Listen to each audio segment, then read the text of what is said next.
Empezamos con Davos y a mí me gustaría, Nacho, aprovechando que has tenido un hilo de Twitter pues con un éxito bárbaro, desmontando las afirmaciones de Javier Milei en Davos, de su aclamado por ciertas personas discurso en Davos. Adelante.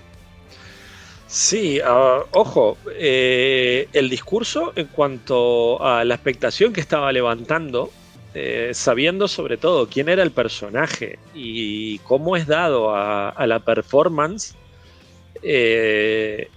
ha sido exitoso. Sí que hay alguna gente que ha estado comentando más del mundo de la comunicación, decir, esto es una performance, el tipo no puede realmente pensar así. Ahora, si uno realmente conoce cuál es el pensamiento de la escuela austríaca, cuáles son las posturas que defiende y algunos personajes que el tipo mencionó, yo qué sé, ahí ya te estás haciendo una idea de que esto es verdad. O sea, realmente sí el tipo así, se cree lo que estaba diciendo, ¿no? Sí que se lo creen, sí. Y de hecho fue una cosa que estuve comentando con unos colegas en redes sociales, ¿no? Y dicen algunos, estaría bien en todo caso hacer un vídeo de reacción e ir comentándolo. Yo dije, bueno, en todo caso yo me lo veo entero, en detalle, tranquilo, pues creo que la primera vez que lo vi lo tenía de fondo con algunas cosas de plan diciendo, pero este tipo ¿qué es? Y lo silencié unas cuantas veces. Y dije, no, mira, lo voy a escuchar en serio, y fue un poco, en plan, sujetame el cubata que yo puedo. Una cosa así.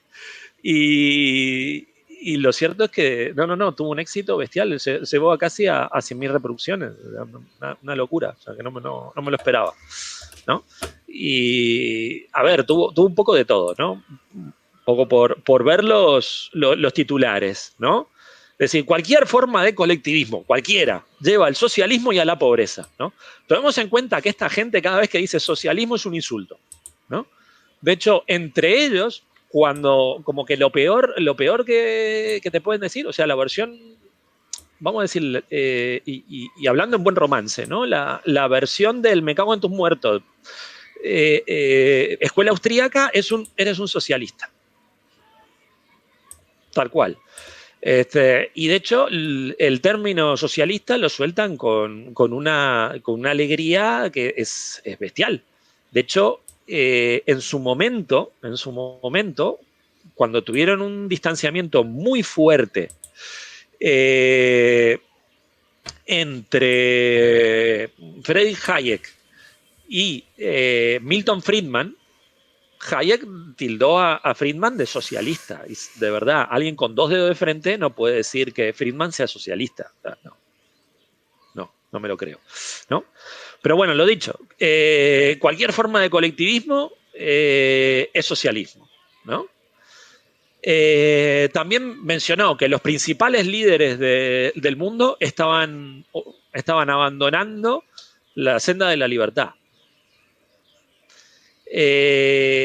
Sigue con otros de los que soltó. Bueno, también afirmó una vez más que Argentina a principios de siglo y a finales del siglo XIX era la primera potencia mundial, cosa que no se corresponde. Sí, que lo que hay que explicar, que en esto lógicamente no es cierto. Lo que pasaba es que Argentina tenía un sistema exportador asociado al sector primario muy, muy potente y una población muy escasa.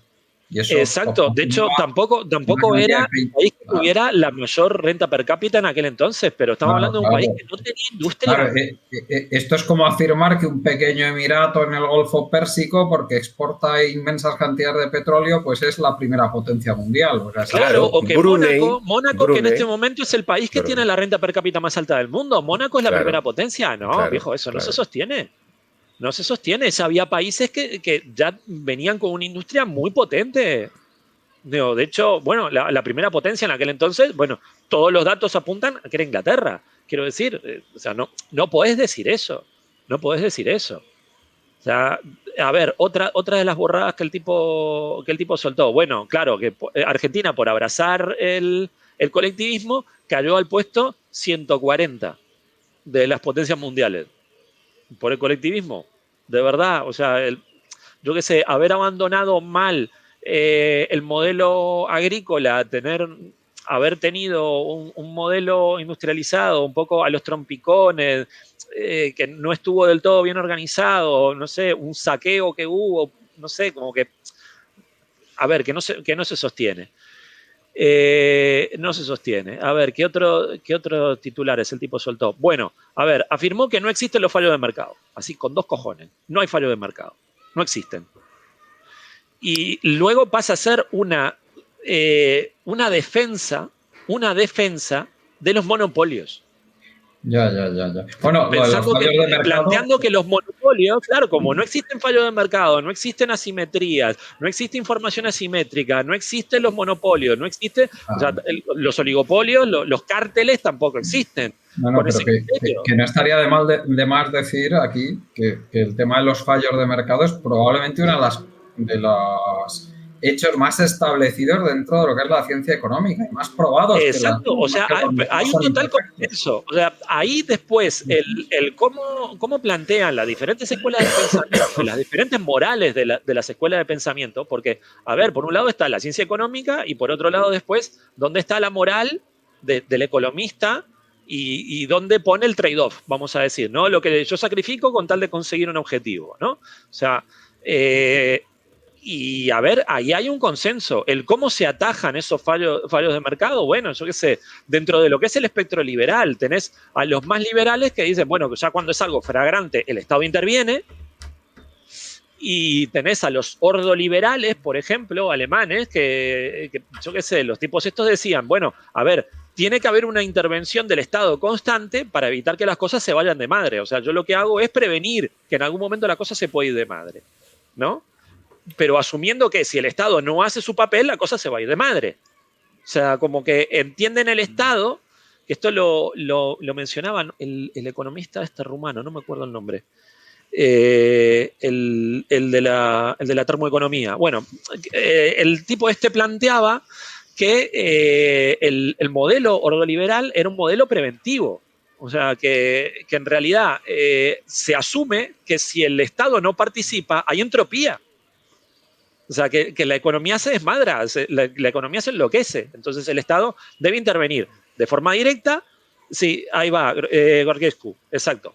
Que o bien el Estado tiene que intervenir de una manera directa o de una manera indirecta a través de empresas públicas. Y hay ciertas empresas públicas, hay ciertas empresas que no pueden estar en manos de privados. O sea, lo que es los sectores estratégicos, eso no puede estar en manos de privados. Porque eso también sirve a intereses privados. Que eso es algo gracioso, ¿no? Alemania, por ejemplo, no impide en ningún caso que pueda venir un inversor extranjero y compre alguna de sus empresas públicas. Ahora, de las veces que se ha intentado hacer eso, ha aparecido el Tribunal Constitucional alemán a decir, esto no se hace, porque esto va en contra de los intereses nacionales. Así de fácil.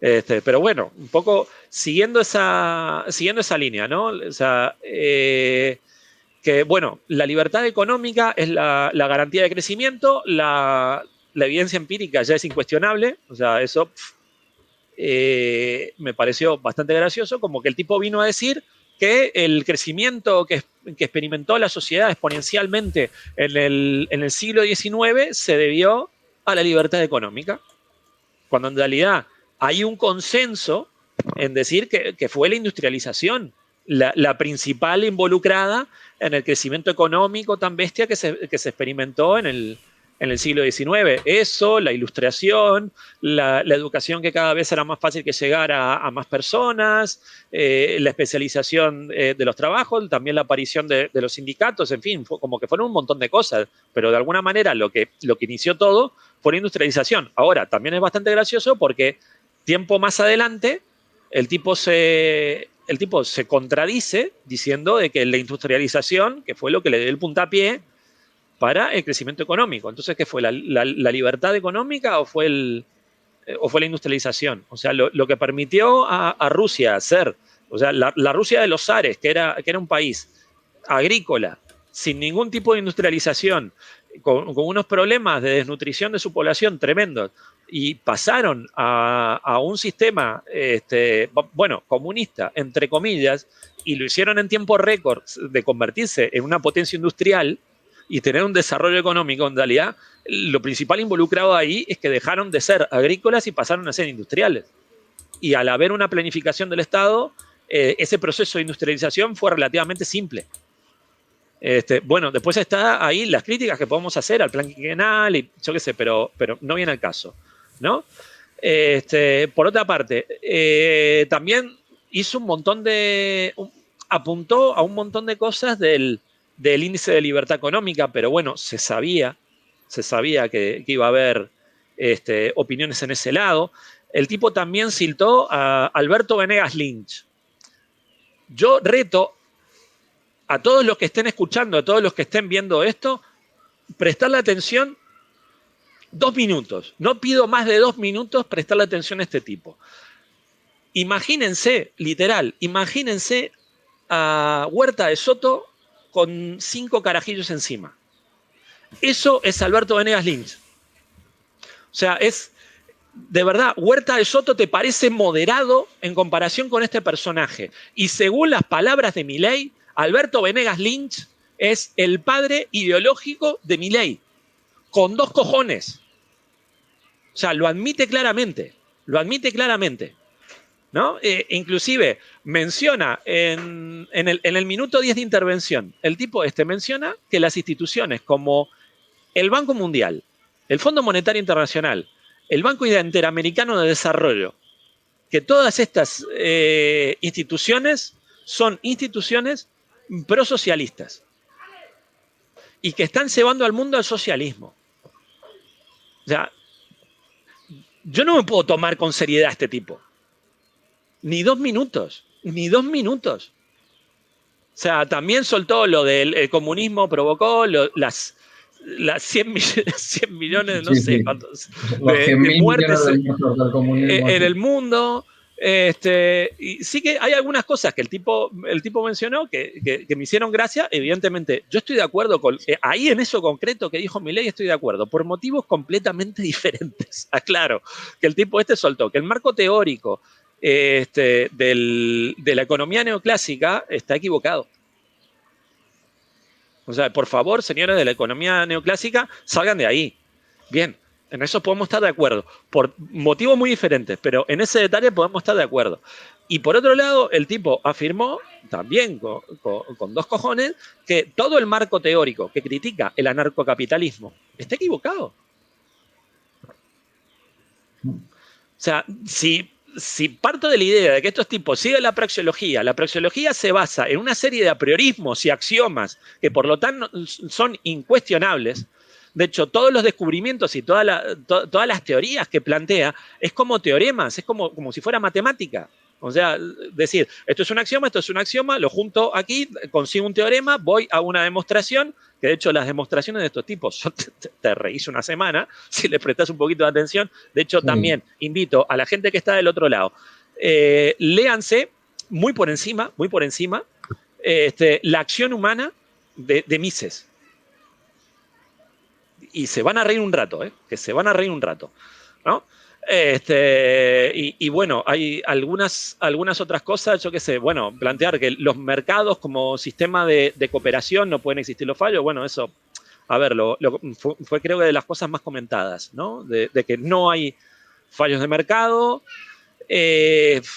no sé, de verdad, hay... No, si el tema además, lo que comentas de la praxeología es impresionante, porque es que va contra todo lo que ha sido la ciencia a partir del Renacimiento, toda la construcción de lo que ha sido el método científico, además, todo lo que ha supuesto eso de superación de lo que era el dogmatismo de la religión, de lo que era el dogmatismo de la tradición. Y estos tipos, al final, lo que construyen es una nueva religión con el anarcocapitalismo. Sí. Básicamente, toma en cuenta que además además es que es algo tan acojonante, ¿no? Plantea este es uno de los apriorismos, uno de los axiomas que tiene la praxeología, plantea que es el estudio del comportamiento consciente. ¿no? Es el estudio de la acción humana. Y te viene a decir que la acción humana es consciente. De hecho, en el segundo capítulo de la acción humana de Mises, te viene a explicar qué es lo racional y lo irracional, para luego desdecirse y de alguna manera plantear que su sistema dice que toda acción es racional. O sea, que una acción es racional. Bien, genial. Entonces, si hubo una acción, fue racional. Una tautología, ¿no? O bien una falacia circular. ¿Qué es una acción? Es un acto racional. Entonces, ¿pero qué es lo racional? Un acto. Y así, o sea, estamos dando vueltas constantemente. Y el pobre Kant, si escuchara todo esto, se vuelve a morir.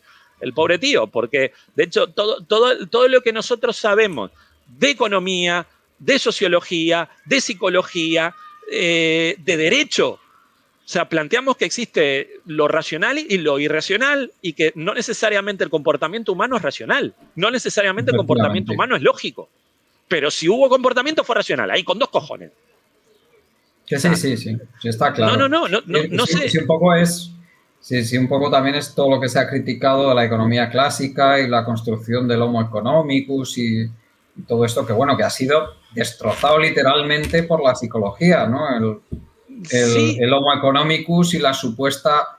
Ellos decían, no, si no hace falta que una persona para tomar una decisión racional haya pensado en todas las posibilidades, basta con que se comporte como si las hubiera pensado, decían, ¿no? Pero bueno, la psicología se ha encargado de destrozar eso, literalmente. O sea, sí. O sea, recordemos que ahí tuvimos hace, creo que algo menos de 20 años, ¿no? Un premio Nobel muy conocido, Daniel Kahneman, que precisamente sus trabajos fueron en ese sentido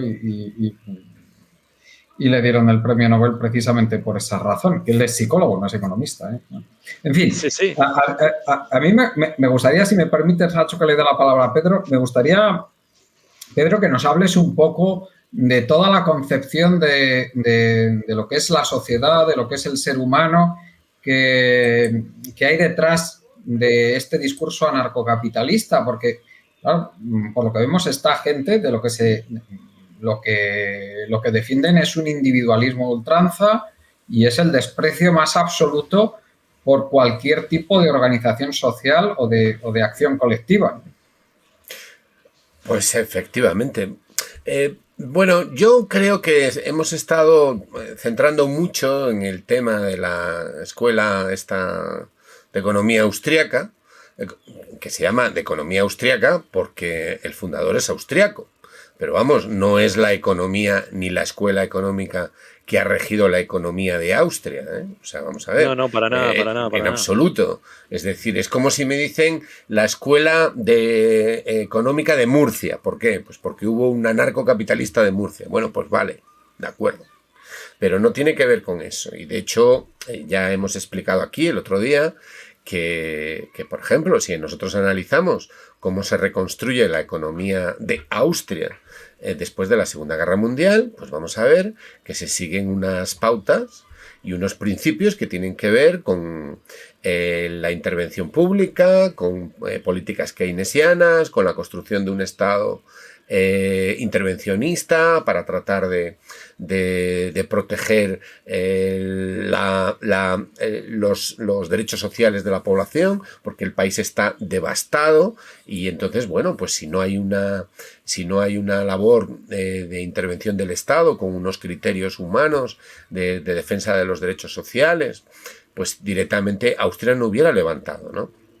Es decir, habría sido el imperio del mercado negro y de la más profunda miseria, ¿no?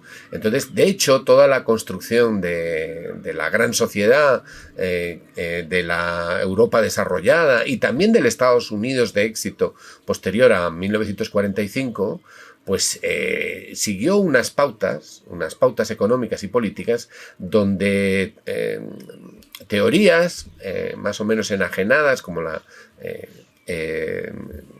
escuela austríaca de economía, pues no tuvieron lugar, ¿no? Pero claro, estamos hablando de que la economía es algo que tiene que ver con la administración de los recursos, que son escasos, para satisfacer las necesidades de una sociedad, ¿no? Es la disciplina, en una definición clásica de el cómo administrar los recursos en función de las en relación con las necesidades, teniendo en cuenta las peculiaridades de los recursos y las peculiaridades de las necesidades que tiene toda sociedad. Entonces eso ha hecho que una rama de las ciencias sociales se haya especializado ahí, ¿no? En eso. Porque eso requiere una profundización, un conocimiento técnico, pero además, si hay algo que define a la ciencia, es que la ciencia, donde avanza, cuando avanza, cuando se desarrolla, entra en contacto con las otras disciplinas, porque el objeto que está estudiando es un objeto que es multifacético, porque el ser humano y las sociedades humanas no tienen una sola faceta, ¿no? Entonces, claro, la economía, de hecho, la economía nace en contacto con otros puntos de vista, con otras disciplinas, y cuando ha necesitado ampliar su foco, pues ha tenido que acudir a otras disciplinas. De la misma manera que otras disciplinas tienen que acudir a esa rama específica del conocimiento que es la economía, ¿no? Es decir, la ciencia necesita diálogo, necesita contacto, ¿no? Y eso significa que lo que se aprende en un sitio, pues si hay comunicación y diálogo en el ámbito científico, pues acaba permeando todo el conjunto, y entonces el resultado es que la ciencia logra ir avanzando el espacio de conocimiento, pues, de los seres humanos. Y entonces, ¿qué ocurre entonces para que hoy en día tengamos algunos sectores científicos o de disciplinas que incluso tienen una fuerte presencia universitaria, que parece que funcionan al margen de esto que estoy diciendo, ¿no? Que no se dan por enteradas? Bueno, pues ahí lo que ocurre es que hay un exceso de ideología. Es decir, aquí lo que estamos viendo es que en el tema de la escuela austríaca lo que hay es una escuela básicamente ideológica. Vamos a ver, la ideología siempre está presente de una forma u otra. No voy a entrar a analizar el concepto de ideología, pero la ideología como falsa conciencia, la ideología como un intento de legitimación de una verdad a priori con independencia de lo que nos diga la realidad, eso es lo más anticientífico del mundo, ¿no? Bueno, pues eso es un buen ejemplo de lo que es una buena definición, un buen calificativo de lo que sería la escuela austríaca. Pero entonces... Hecho, no sé si me permitís... Sí, adelante, por favor. Esto, una breve lectura de la introducción de la acción humana de Mises. Muy breve. El objeto específico de la praxeología, es decir, la acción humana, brota de la misma fuente donde nace el racionamiento. Actuación y raciocinio construyen realidades congenéricas y similares. Cabría incluso considerarlas como dos manifestaciones distintas de la misma cosa. Por cuanto la acción es fruto siempre del raciocinio, resulta que éste puede descubrir la íntima condición de aquella. Los teoremas que el recto racionamiento praxeológico llega a formular no solo son absolutamente ciertos e irrefutables, a modo de los teoremas matemáticos, sino que también reflejan la íntima realidad de la acción con el rigor de su apódica certeza e irrefutabilidad, y tal como ésta, efectivamente, se produce en el mundo y en la historia. La praxeología proporciona conocimiento preciso y verdadero de la realidad. Bueno. Si eso es ciencia... Vamos a ver, la astrología puede funcionar de la misma manera. Entonces, hay una serie de a prioris que se han construido o que nos han sido legados por todo tipo de leyendas populares, y que en este caso se los inventan una serie de señores. Y entonces, a partir de ahí, tú desarrollas con una lógica muy particular que tú mismo defines consecuencias a partir de eso que te has inventado. La astrología, como utiliza una técnica para hacer afirmaciones derivando unas de otras, bueno, pues ha llegado a tener para algunos una especie de cierto peso, ¿no? De hecho, hay gente que se orienta o se ha orientado por la astrología, pero la astrología no es una ciencia, ¿no? Es decir, desde el momento en que aparece la ciencia moderna, pues se van abandonando ciertas formas de conocimiento, ¿no? Entonces, lo que yo quiero decir con esto es que esta rama en concreto no tiene nada de científica, absolutamente nada de científica. Y además se basa en el cierre total a cualquier otro conocimiento que se haya avanzado en otras disciplinas. Pero Pedro, entonces, no será científica, pero sí que pretende cosas muy concretas respecto a cómo organizar la sociedad. Bueno, pues eso es lo que explica el desarrollo que ha tenido y la protección que ha tenido y digamos, la publicidad que ha tenido, ¿no?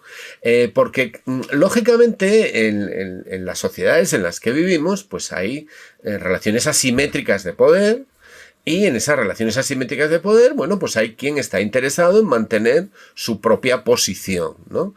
Entonces, en los años 30, vamos a irnos a un siglo atrás, años 20 y años 30, el liberalismo clásico que había regido de alguna manera a las grandes potencias europeas y a Estados Unidos, había entrado en crisis, había producido el enfrentamiento de la Primera Guerra Mundial, el pavoroso encuentro de la Primera Guerra Mundial entre países que tenían más o menos el mismo sistema socioeconómico, aunque sociopolíticamente era distinto, o tenían distintos grados de desarrollo, pero entraron en competencia en el ámbito de lo militar. ¿Por qué? Pues porque la realidad no viene segmentada, no es un problema, esto no es un problema solo de economía, o sea, Inglaterra defendía el libre cambio, pero lo defendía con la Royal Navy, que tenía two power standard, es decir, 2 veces más barcos que todas las demás potencias juntas, ¿no? Entonces, si tú pretendías entrar en el libre cambio, y lo intentó el Imperio Alemán, bueno, pues Inglaterra le dijo, bueno, un momento, sí, yo defiendo el libre cambio, pero el Imperio Británico es el Imperio Británico, ¿no? Entonces ahí no valía ningún recurso a no sé qué economista de peso. Esto era un problema de poder, era un problema de poder y un problema político. Entonces esas contradicciones del sistema acaban provocando la Primera Guerra Mundial, porque se mezcla todo, se mezcla el interés económico, la ideología, el nacionalismo y todo tipo de elementos. El control de las colonias, en fin. Claro, y de todo eso. Bueno, entonces, ¿qué es lo que pasa en los años 20 y 30? Bueno, pues luego tenemos la crisis del año 29, en la que cuando el presidente norteamericano plantea qué podemos hacer ante esta quiebra sucesiva de entidades en la bolsa norteamericana, que parece que está amenazando a la propia parte productiva de la economía, pues lo que le van a decir los gestores del sistema de la bolsa, utilizando los criterios liberales de la época, era que no pasaba nada. No pasaba nada. El liquidacionismo. Claro, es decir, los débiles desaparecerán y el sistema se saneará, y que eso no era malo, Lo que no es productivo, lo que no es fuerte. Entonces el señor Rockefeller, por ejemplo, vamos a ver, decide construir en plena crisis del año 29, con unas oleadas de destrucción creativa que luego van a decir algunos, en el momento más pavoroso de la Gran Depresión, decide construir un gran edificio, porque es cierto, él ha perdido dinero, pero tiene un capital enorme, brutal, gigantesco, y entonces puede sobrevivir perfectamente. Él es fuerte en medio de la crisis. Y entonces construye ese gran edificio, ¿no? El Centro Rockefeller de Nueva York, y además se permite dar becas y de todo. Bueno, entonces, pero lo que quedó claro, es que la simple apreciación de que no pasaba nada y que millones de personas fueran al hambre, a la miseria, porque no había habido ningún tipo de regulación, tenía consecuencias sociales. Esas consecuencias sociales y políticas ponían en riesgo los sistemas políticos. Entonces, en Europa, en concreto, bueno, pues de las democracias que salen de la Primera Guerra Mundial, de la construcción de nuevos estados con pretensión democrática después de la Primera Guerra Mundial, van cayendo todos, ¿no? Entran en crisis. El caso más famoso es el hundimiento de la República Alemana cuando aparece el fenómeno del nazismo. Es decir, las contradicciones no resueltas acaban provocando unos enfrentamientos por la base, por el centro y por arriba. Y aquello arrasa con los sistemas políticos de los países menos asentados y que tienen más contradicciones menos resueltas. Sí, y entonces, de hecho, también el caso de Francia también es bastante llamativo, ¿no? Porque de hecho Francia de alguna manera, hay unos cuantos economistas que han estado comparando la situación, digamos, de la reciente crisis, ¿no? Con el crack del 29, y se planteaba lo que hizo Francia. Francia tenía unas reservas de oro muy importantes, y cuando se empezó a hablar, bueno, austeridad, austeridad, austeridad, los tipos fueron los primeros en implantar la austeridad, decir, bueno, señores, yo no me voy a cambiar mi patrón de divisa, mi divisa va a seguir siendo patrón oro, que fue una de las tantas cosas que cambió en ese crack. Y con mis reservas de oro enormes que tengo, yo puedo aguantar perfectamente una recesión económica prolongada. Recordemos que una de las causas a nivel social más importantes son las teorías, o sea, las políticas liquidacionistas del canciller Brüning en Alemania, de lo que la miseria absoluta a la que llevó la sociedad alemana, con tasas de paro cercanas al 35%, y habiendo eliminado la mayoría de políticas de cobertura social. ¿Y quiénes asesoraron eso? La escuela austríaca asesoró eso. Que parece que nos olvidamos, pero justo la escuela austríaca fueron los que estuvieron justito antes de la llegada de los nazis. Fueron los que la pusieron en el terreno. Bueno, porque era una tendencia extrema de ese asunto, que se caracterizaba por un rechazo total del papel del Estado y un rechazo total de cualquier forma de solidaridad social organizada y un rechazo total de lo que luego vamos a llamar el keynesianismo, ¿no?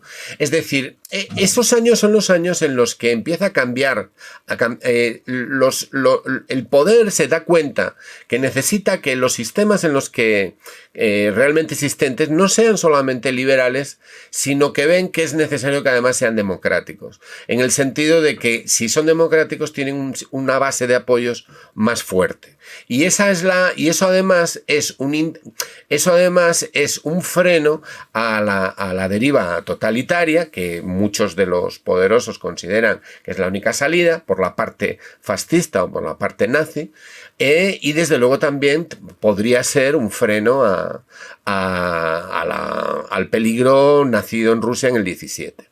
Bueno, el resultado es que en Estados Unidos todas las recetas liberales para resolver la situación que se plantea después del 29 acaban generando una frustración social brutal, es visto aquello como un drama colectivo, y entonces hay sectores de la clase dirigente norteamericana que son, de alguna manera, están tentados de la tentación totalitaria, pero también hay otros sectores de la clase dirigente norteamericana que consideran que hay que intervenir de alguna manera. Y es cuando entra en escena Roosevelt, ¿no?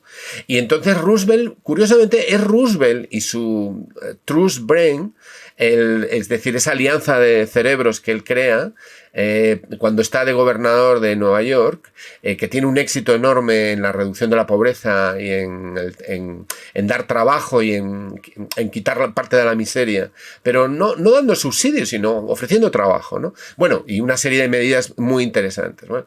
Bueno, pues entonces el éxito enorme que tiene cuando está de gobernador del estado es el que lleva a conseguir que ciertos sectores del Partido Demócrata le propongan y los sindicatos le apoyen. Y entonces llega a la Casa Blanca con un programa profundo de transformación. Y es Roosevelt el que llama a Keynes. Es decir, Roosevelt y el New Deal no generan no generan su política porque se inspiren en Keynes, no. Ellos están haciéndolo desde su punto de vista. Y entonces es Keynes el que es llamado para ver lo que están haciendo. Bueno, eso pasa en Estados Unidos. Pero ¿qué es lo que está pasando en Europa? Pues en Europa Alemania se derrumba, la República se derrumba en manos del fascismo, en Austria pasa exactamente igual, acaban anexionados. Francia tiene una convulsión muy fuerte también, aunque la República sobrevive, pero luego estallan todas las contradicciones. Bueno, no me extiendo en eso. Lo que quiero decir es que los modelos de las democracias liberales, la única opción que tenían para sobrevivir era, además de liberales, ser democráticos. Y además de liberales y democráticos, tener también políticas de intervención con unas finalidades sociales como la que estaba desarrollando Roosevelt. Entonces, ante eso, hay un sector de los ideólogos de las distintas escuelas económicas que reaccionan. Unos por la vía de los hechos, como Keynes, que se pasa claramente aunque él no es un intervencionista, sino es alguien que considera que el intervencionismo en un momento determinado y bajo determinadas formas es útil para que el edificio social no se derrumbe, ¿no? Porque eso es Keynes, no es ningún bolchevique Keynes ni nada por el estilo. Es un modelo más... Claro. Bueno, si entendemos la economía como una dicotomía, en plan, intervención total del Estado o ninguna intervención del Estado, Keynes estaría en un punto medio, una cosa así. Bueno, pues eso, efectivamente. Bueno, entonces lo que va a pasar en los años 30 es que después de la anexión de Austria, bueno, pues entonces va a haber algunos de esos economistas que son la extrema derecha del liberalismo, que tienen una visión de la sociedad absolutamente sui generis, vamos a calificarlo así. Pues esta gente se exilia en Austria, o se va a vivir a Austria, a Suiza, y montan un núcleo allí de su punto de vista, y una escuela, etc. Entonces, ¿qué va a ocurrir? Que esa gente va a sobrevivir los años 30, los años 40, los años 50, una serie de tiempo, hasta que finalmente van a tener sus oportunidades ya en el marco de la Guerra Fría y en la posguerra fría. Entonces, ¿por qué sobreviven como un núcleo organizado de pensamiento dentro de su punto de vista? Bueno, entre otras cosas porque su punto de vista es funcional a ciertas clases y a ciertos sectores del poder. Es decir, no se acude a ellos para orientar la política alemana, la política inglesa o la política francesa o la de los Países Bajos en los años de la reconstrucción de Europa. La Unión Europea, el espacio económico, la Comunidad Económica Europea, la reconstrucción de Europa no se hace bajo el criterio de esta gente. O sea, en los años finales de los 40, en los años 50, en los años 60, son años de la construcción de esa gran sociedad, ¿no? De la gran sociedad europea, de los años del desarrollo, del progreso, de la expansión económica, de las cifras de crecimiento económico enorme, que va asociado en esa época, pero no siempre, porque puede haber crecimiento económico, pero no estar asociado a progreso social. Puede haber crecimiento sin progreso social, ¿no? Estados Unidos en los últimos 40 años, por ejemplo. Pues o Brunei, ¿no? Brunei, el sultanato de Brunei, pues tiene un crecimiento que te pasas, ¿no? Sí, de hecho, hay algunas figuras que fueron claves en todo eso. Y de hecho, cuando se formó en su momento la Atlas Network, entre otras cosas, fue ese grupo de apoyo que tuvo la escuela austríaca. Tomemos en cuenta que hubo un cisma dentro del mundo liberal, que es un poco lo que está comentando Pedro, que me gustaría profundizar un poquito en eso, ¿no? Hubo un fenómeno muy, muy, muy particular, que es el coloquio de Walter Lippmann. Walter Lippmann es considerado ideológicamente el padre del liberalismo conservador, ¿no? Para que nos hagamos una idea del tipo este. Y, de hecho, a ver, tuvo mucho peso porque también fue un ganador del Pulitzer, quiero decir, un tipo pesado en cuanto a los medios en aquella época, estamos hablando, ¿no? Y este tipo juntó a todos los economistas y filósofos liberales de la época en estos coloquios de Walter Lippmann para discutir de hacia dónde tiene que ir el liberalismo. Porque el liberalismo estaba en crisis y ya lo estaban dando por muerto. Y de hecho, ahí surgieron dos corrientes liberales a partir de ahí. Se puede decir, ¿no? Que por un lado estaba la corriente liberal alemana, que estaban diciendo de que el Estado es muy necesario y el Estado debe participar en la economía, o sea, los otros liberales alemanes, Rostow, en fin, había muchos, un poco de esa cuerda, ¿no?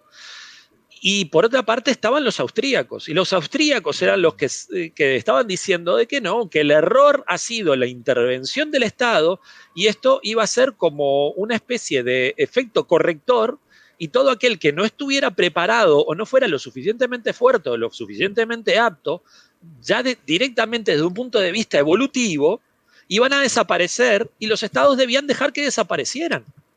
Bueno, porque esta gente lo que va a hacer es que va a construir una teología sobre eso. Es decir, ellos están operando con verdades reveladas y entonces construyen un pensamiento teológico, y ellos son los talibanes de ese asunto. Y la madrasa la tienen allí en Monte Pelerín. Entonces, lo que quiero decir es que la práctica, en la realidad, las relaciones, las ratios de poder y la situación creada tras la Segunda Guerra Mundial van a llevar a que de alguna manera el sistema tenga que aceptar, el sistema dominante, las clases dominantes tengan que aceptar, primero, que el sistema liberal pasa a ser democrático, o se adapta a ese planteamiento, porque en el siglo XIX los estados no eran propiamente democráticos.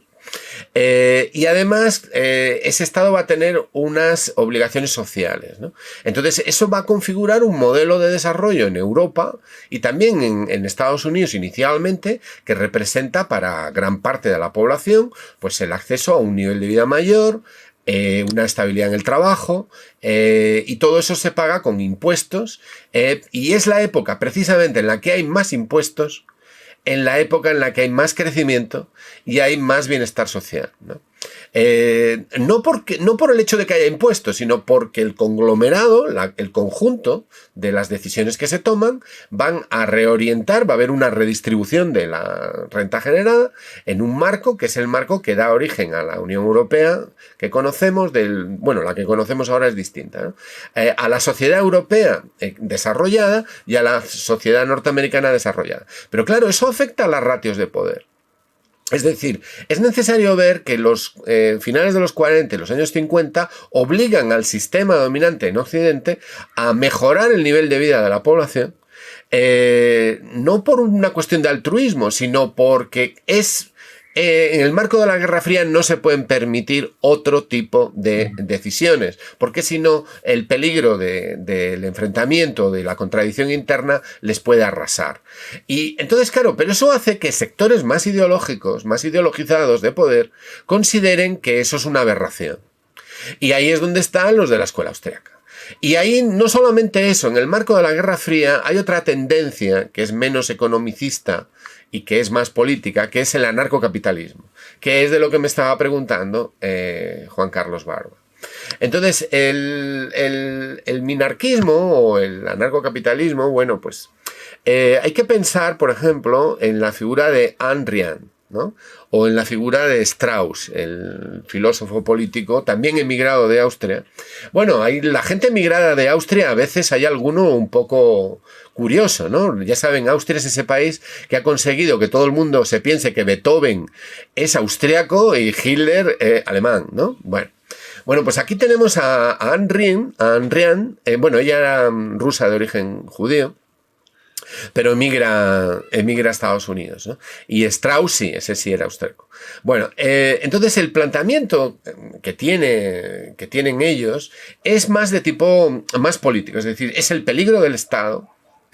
Entonces esta gente lo que hace es que elabora un discurso ideológico donde hablan del peligro del Estado. Entonces propugnan una sociedad aestatal. Entonces en concreto, bueno, pues lo que plantea es que la sociedad correcta, ideal que plantea esta mujer, Ayn Rand, propone que una sociedad tiene que tener básicamente respeto a la propiedad, que es la clave de la libertad, tiene que basarse la relación entre los seres humanos en libres contratos voluntarios entre la gente y un principio de no agresión. Entonces, si tú tienes un principio dominante de no agresión entre los que suscriben esos contratos, los ciudadanos independientes y libres, y además hay un respeto a la sociedad, bueno, pues entonces tú estás poniendo las bases para una sociedad libre. Entonces, claro, ¿qué puede amenazar eso? Un poder que esté por encima del individuo. ¿Y qué está por encima del individuo? Pues está el Estado, pero también está la ley, también están los cuerpos armados, también está el asociacionismo, también está la apelación al bien común. Hay montones de cosas que están por encima del individuo. Entonces, la visión de ellos es una visión de individualismo total, absoluto, donde la relación social es la relación entre individuos libres. ¿Y cuál es la clave del individuo libre? Sus propiedades y el poder que puede ejercer sobre ellas. Y sobre todo que nada ni nadie amenace esa situación de dominación que tú tienes sobre tu propio entorno y tu propia vida. Entonces, claro, ¿qué se deduce de ese modelo, de esa concepción? Porque a partir de ahí, que eso es básicamente una afirmación que ellos hacen, que además es ahistórica, acientífica e irracional, porque vamos a ver, nosotros no habríamos desarrollado el lenguaje, por ejemplo, sin los otros. El lenguaje es una imposición, entonces. El lenguaje es el mejor ejemplo de construcción social. Es decir, los individuos aislados no existen. O sea, es Aristóteles el que plantea que solamente las bestias pueden vivir, las bestias y los dioses, dice, son los únicos que pueden vivir en perfecta soledad. Porque los seres humanos somos una construcción social. El ser humano, la mente desarrollada del ser humano, no puede construirse en ausencia de los demás. Ni siquiera puede sobrevivir físicamente, porque tenemos un periodo para conseguir la madurez y la viabilidad para la subsistencia siendo bebés, que es muy largo, precisamente por el tema de qué es lo que nos hace a nosotros humanos, que es el tema de la mente y la capacidad para orientarnos en nuestro entorno. Es nuestra mente la que es una de las claves de nuestra supervivencia, pero eso necesita del otro. O sea, el individuo aislado me vale como abstracción, claro. Y por supuesto todos somos individuos aislados, ¿no? Y claro, y esa es la base del pensamiento de toda esta gente. O sea, claro, de hecho, la praxeología es el individualismo metodológico. Claro, o sea, el resto de los individuos desaparece. Inclusive claro, de tu marco de análisis desaparece. Desaparece salvo como peligro. Es un peligro. Exacto. El peligro siempre viene de los otros. Aparece. Entonces lo que quiero decir es que no su concepción filosófica, la concepción filosófica de esta gente, lo que parte es de un individualismo a priori que no se corresponde con la realidad, no se corresponde con nuestra realidad humana como especie y social, ¿no?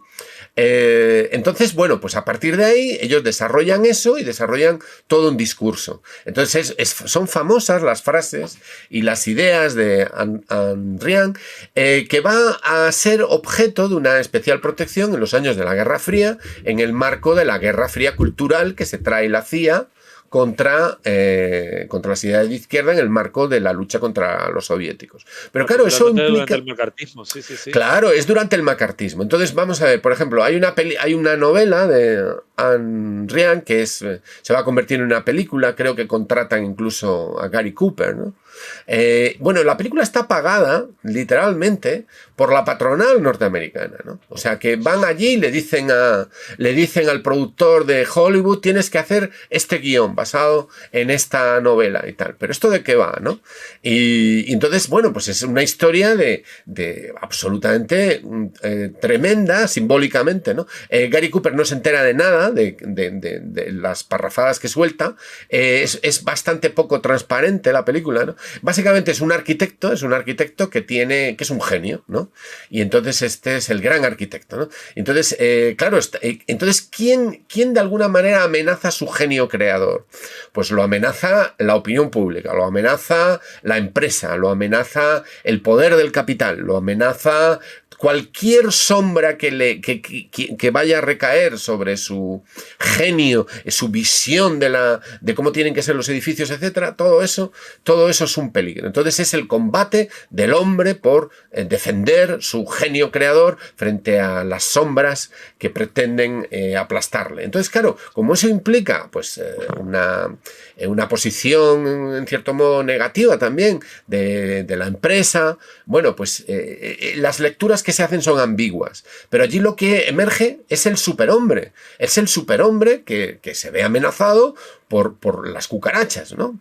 Se ve amenazando por los Undermensch, se ve amenazado por los que no llegan a su genio creador, ¿no? Entonces claro, la visión que hay detrás de esto es una visión que, más que a lo nazi, a lo que nos recuerda es a los mitos del superhombre y es nihilismo a cascoporro, es el Ubermensch. Me ha encantado, ¿no? Lo de nihilismo a cascoporro me ha encantado. Sí, es básicamente una visión que va a ser comprada, atentos, va a ser comprada en el marco de la Guerra Fría y que va a ser utilizada y que va a inspirar, de alguna manera, le va a dar armamento ideológico a los sectores que luego vamos a llamar neoconservadores. Los neoconservadores son los que le dicen a los viejos conservadores que os estáis equivocando cediendo, que os estáis equivocando estableciendo acuerdos, que aquí lo que hay que hacer es ganar, y que si hubo que retroceder por motivos coyunturales después de la Guerra Mundial, bueno, pues ahora hay que recuperar el terreno. Y entonces ese recuperar el terreno, ahí es a lo que lleva pues a la aparición de la señora Thatcher, a la reconstrucción de todo el espacio conservador, a la aparición de la escuela austríaca, esta vez renacida, salida del exilio de Suiza, y a la utilización masiva y al fomento de estas teorías minarquistas, ¿no? Que vieron su ocasión, la vieron que ni pintada con toda la crisis de esta inflación de los años 70, las crisis del petróleo, o sea, aprovecharon toda esa coyuntura. Claro, de hecho, en ese momento es cuando le dan el premio Nobel a Hayek. No nos olvidemos que, y además, el premio Nobel de Hayek es tremendamente vergonzoso. Es tremendamente vergonzoso. Primero que de los 5 miembros del jurado, 2 pertenecían a la Sociedad Montpellerin. 2 de ellos. Bueno, a su vez, es la primera vez que se da un premio de economía, por trabajos que son opuestos. De hecho, Gunther Myrdal, el otro premiado de la escuela sueca, básicamente decía lo contrario de Hayek y a su vez utilizaba el método científico. Por uno de los motivos que le entregaron el premio a Hayek es por la estanflación que el tipo predijo, que no es cierto. O sea, de hecho, en su momento Keynes habló de la estanflación como un modelo teórico de lo que podía llegar a pasar si no se hacían las cosas que al final no se hicieron. O sea, de abandonar el patrón oro, en fin, un montón de cosas, ¿no? Pero bueno, al punto que al tipo le dieron un premio por haber predicho un fenómeno económico, y ahora ese fenómeno económico que ocurrió, si nosotros analizamos todos los causantes de ese fenómeno, no fue por lo que decía Hayek. O sea, a ese punto llegamos.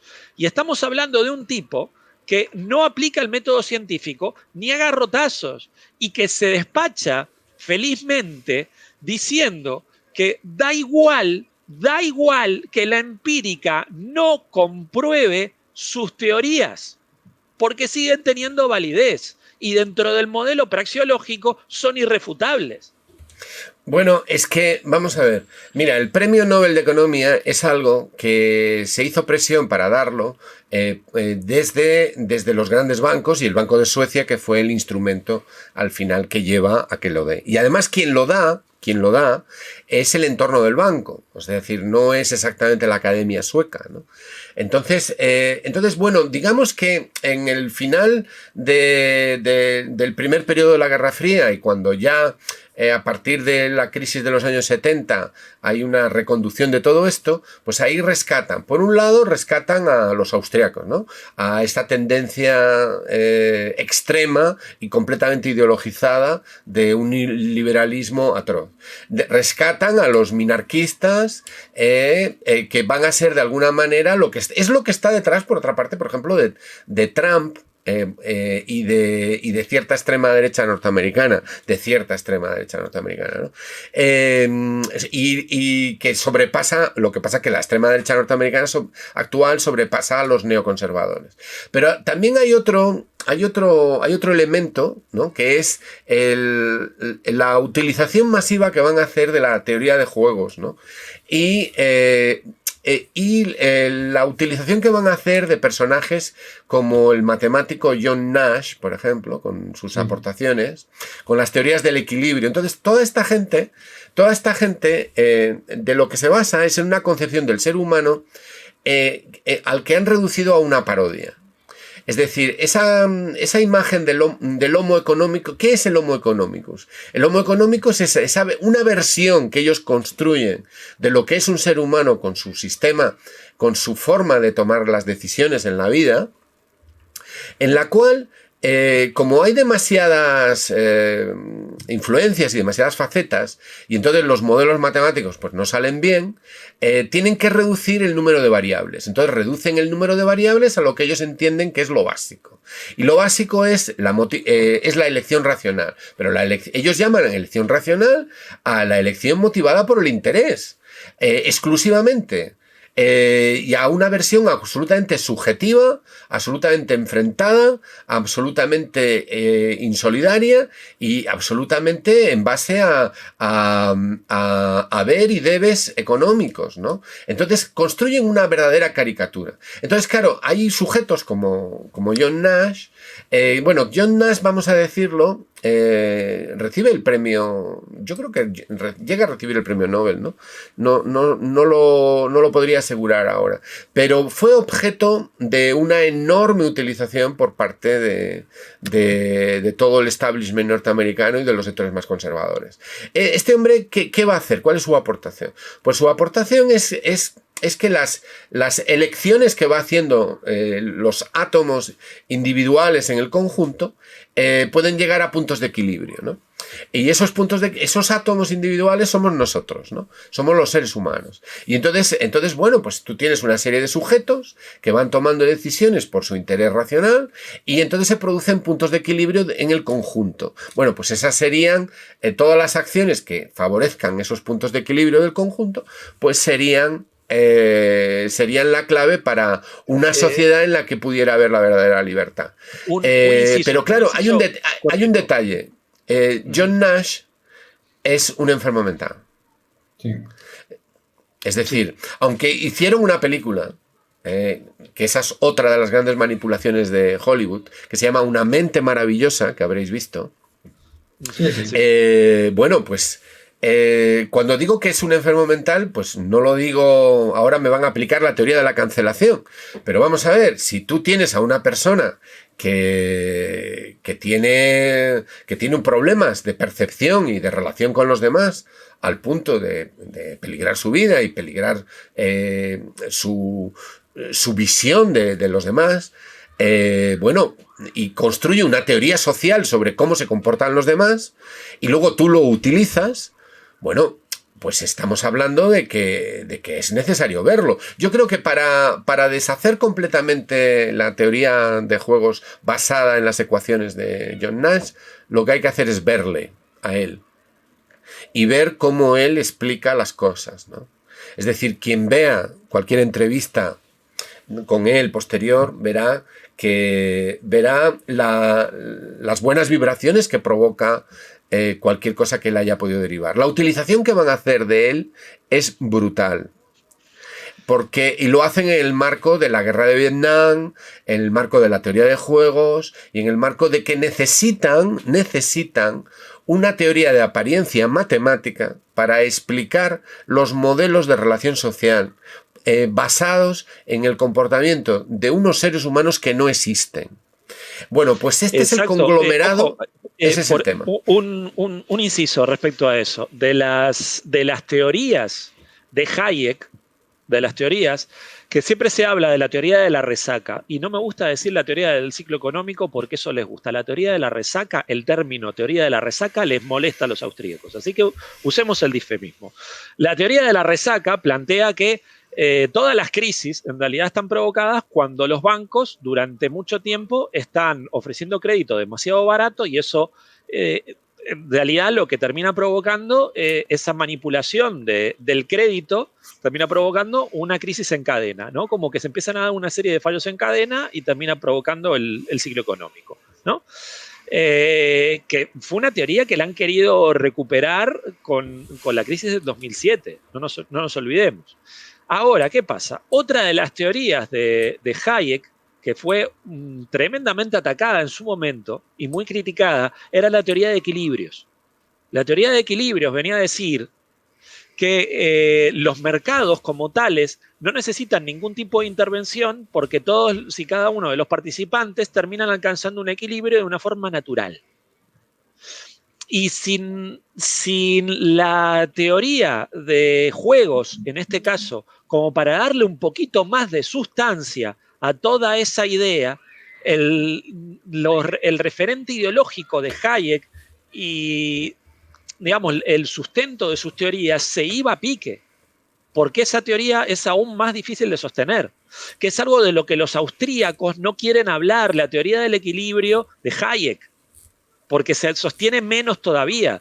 De hecho, no, como total, o sea, su modelo praxeológico no admite una refutación posible, y pese a que la teoría del ciclo económico fue tremendamente refutada, de hecho, uno de los que lo refuta fue el propio Milton Friedman, ¿no? La teoría de equilibrio se sostiene aún menos. O sea, y de hecho parte de uno de los apriorismos de la praxeología. La praxeología plantea el principio de beneficio mutuo. Y es un axioma, ojo, es incuestionable. El principio de beneficio mutuo que dice que si hay dos personas o dos entes que van a intercambiar un título de propiedad, ya sea un servicio o un algo, lo hacen siempre y cuando ambos salgan beneficiados. Asume que si hay un intercambio económico, los dos se beneficiaron. Si uno no se beneficia, no hay intercambio económico. De ahí te niegan un montón de fallos de mercado. Uno de los fallos de mercado más típicos, que es la asimetría de informaciones, cuando uno es engañado. Eso te lo están negando completamente. Y a su vez asume que ambas partes siempre están en simetría. Y esa simetría en la sociedad no ocurre. O sea, como que si alguien va a negociar, por ejemplo, el precio de un alquiler o cualquier cosa, o sea, eso no se da. Y a su vez que te dicen que el problema en todo esto es el Estado, porque el Estado es el único capaz de coaccionar, como si un privado ante otro no tuviera esa capacidad de coacción. O sea, es... Bueno, es que eso no lo llaman coacción.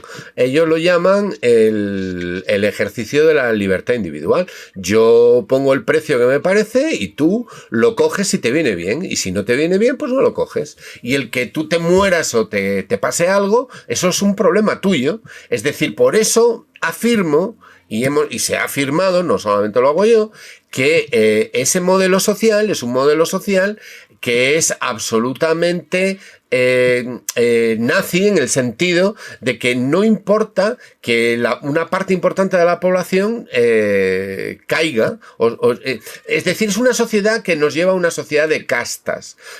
El planteamiento de los nazis era una sociedad de castas, ¿no? Es decir, en la que estaban los superiores, que son los que se pueden permitir el lujo de vivir con libertad, y luego están los los que no. Y entonces cualquier intención de los que no, de los que no pueden por sí mismos sobrevivir, para organizarse para sobrevivir, eso es algo que tiene que ser reprimido, porque eso es una amenaza al superhombre. Eso se ve en la película y se ve en las obras de esta mujer, de Rian, ¿no? Es decir, cualquier acción social colectiva, de unión, de actuación de varias personas para la defensa de derechos que van más allá de lo individual, es vista por ellos como una amenaza brutal. Eso es el rechazo al colectivismo. Eso que tú decías. Cualquier acción de más de 2 personas por una motivación altruista implica un peligro. ¿Por qué? Porque el punto de vista de ellos es el individualismo total y absoluto. Además, ya te digo que es completamente, no tiene base ninguna, porque las sociedades no habrían podido sobrevivir sin la cooperación entre la gente, ¿no?